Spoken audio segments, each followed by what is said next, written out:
उपचुनाव को लेकर और उपचुनाव में तेजस्वी यादव को पटकनी देने के लिए भारतीय जनता पार्टी की रणनीति लगभग तैयार हो चुकी है। भारतीय जनता पार्टी इस बात को जानती है कि तेजस्वी यादव के वोट बैंक को काटना आसान नहीं है, और आसान तो छोड़ दीजिए, लगभग नामुमकिन सा है। लेकिन नीतीश कुमार के वोट को काटना भारतीय जनता पार्टी के लिए आसान है, और भारतीय जनता पार्टी की कोशिश है कि इस बार तेजस्वी यादव को छोड़कर सिर्फ नीतीश कुमार के पार्टी को वोट को तोड़ा जाए। और अगर ऐसा हो जाता है तब तेजस्वी यादव अपने आप कमजोर हो जाएंगे। आप इस हिसाब से समझिए कि अगर उपचुनाव में भारतीय जनता पार्टी ने तेजस्वी यादव को झटका दिया और उपचुनाव में तेजस्वी यादव की पार्टी को हरा दिया, तब सवाल सीधे तौर पर यही उठेगा कि क्या नीतीश कुमार के पास अब वोट बैंक नहीं रहा, जिसके बदौलत वह दशकों से मुख्यमंत्री की कुर्सी पर बैठे हुए हैं।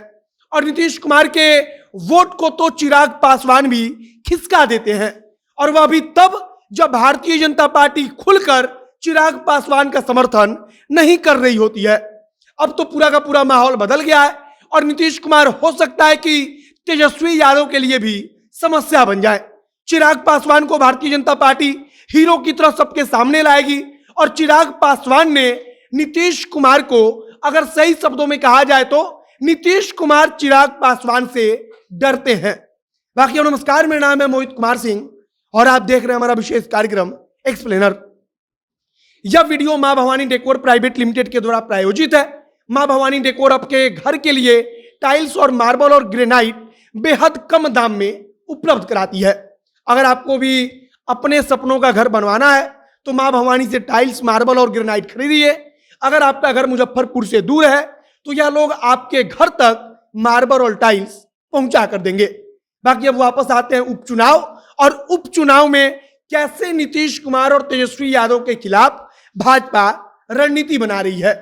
मुख्यमंत्री नीतीश कुमार से टक्कर लेने के लिए भारतीय जनता पार्टी के पास चिराग पासवान है, और चिराग पासवान से नीतीश कुमार को कितनी परेशानी है इसका अंदाजा आप सिर्फ इसी बात से लगाइए कि नीतीश कुमार खुद इस बात को मान चुके हैं कि एक युवा चिराग पासवान ने उनकी पार्टी को पूरे बिहार में नाको चने चबवा दिया।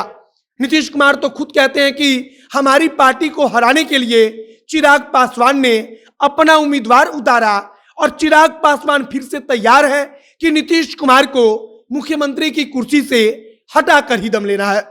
राष्ट्रीय जनता दल और तेजस्वी यादव के साथ जो वोट बैंक है उसको भारतीय जनता पार्टी लाख कोशिश कर ले लेकिन नहीं तोड़ पाएगी। लेकिन नीतीश कुमार का वोट बैंक अब उनका साथ छोड़ रहा है। नीतीश कुमार ने कुशवाहा और कुर्मी की राजनीति करके दशकों तक अपने आप को बिहार की राजनीति में सबसे आगे रखा है, लेकिन अब यह समीकरण टूट रहा है, और नीतीश कुमार के कभी बेहद करीबी रहे कुशवाहा नेताओं का क्या हाल है इसका उदाहरण भी आपके सामने है। और भारतीय जनता पार्टी यह बात समझ चुकी है, और भारतीय जनता पार्टी इसीलिए नीतीश कुमार के वोट बैंक पर नजर गड़ाकर बैठी हुई है। बाकी नीतीश कुमार अब बिहार की राजनीति में उतने ज्यादा तार्किक भी नहीं है, और इसका भी मतलब साफ है कि नीतीश कुमार लंबे समय तक मुख्यमंत्री की कुर्सी संभाल चुके हैं, और इतने समय तक कोई भी नेता अगर मुख्यमंत्री की कुर्सी संभालेगा तब धीरे धीरे उसका ग्राफ का नीचे आना जाहिर सी बात है। बाकी अगर नीतीश कुमार का वोट भारतीय जनता पार्टी काट लेती है तब सीधे तौर पर नुकसान तेजस्वी यादव को होगा, और तेजस्वी यादव के वोट को ना काट कर भी भारतीय जनता पार्टी ऐसी चोट दे सकती है जो तेजस्वी यादव के लिए बेहद मुश्किल खड़ी कर देगी।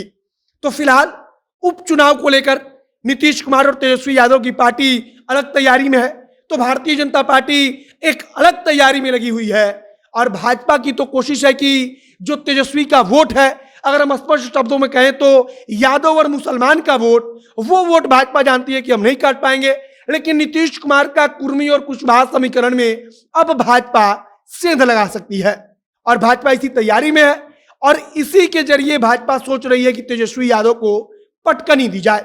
बाकी उपचुनाव तेजस्वी यादव के लिए एक परीक्षा होगी, जिसमें तेजस्वी यादव को साबित करना होगा कि उन्होंने अपने वोट बैंक के साथ साथ नीतीश कुमार का जो वोट था उसको भी अपने हिस्से में ट्रांसफर करवाया है। बाकी अब आगे उपचुनाव को लेकर क्या कुछ होता है, इस पर सबकी नजर बनी हुई है। अब भारतीय जनता पार्टी तो अब अलग अलग क्षेत्रों में जाकर के चुनाव प्रचार भी शुरू कर चुकी है। उम्मीद है कि बहुत जल्द राष्ट्रीय जनता दल तेजस्वी यादव उपचुनाव के लिए मैदान में उतर जाएंगे। बाकी आप क्या सोचते हो उसे कमेंट बॉक्स में लिखकर बताइएगा। आगे जो कुछ नई जानकारी आएगी, जो कुछ नया अपडेट आएगा बिहार की राजनीति से जुड़ा हुआ या उपचुनाव से जुड़ा हुआ, वो तमाम जानकारी जनता एक्शन के माध्यम से आप तक पहुंचती रहेगी। आप जनता एक्शन के साथ जुड़े रहिए। कैमरे पीछे विशाल खड़े हैं और मैं मोहित कुमार सिंह। बहुत बहुत धन्यवाद।